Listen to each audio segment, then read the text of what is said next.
Hello everybody, this is Andrew from Design Point. I just wanted to share with you guys what I'm sintering today on my Markforged Metal X.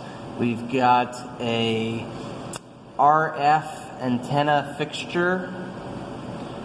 Really cool, 50 micron, really shows off that resolution.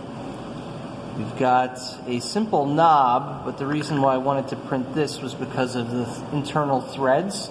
Those will come out really nice at 50 micron. I'll be able to screw a bolt into there.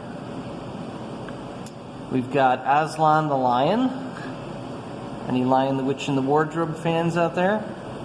Again, showing off the 50 micron resolution.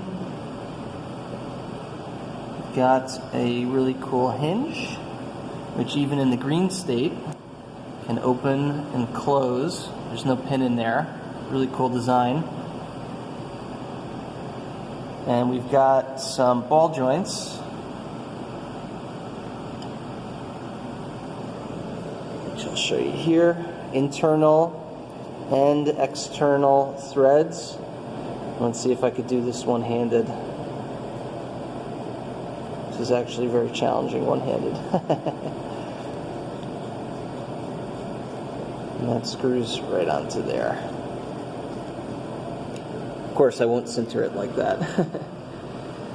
So if you guys like what I'm posting, please like it, comment, share, and I'll post a lot more content like this. Thanks for watching.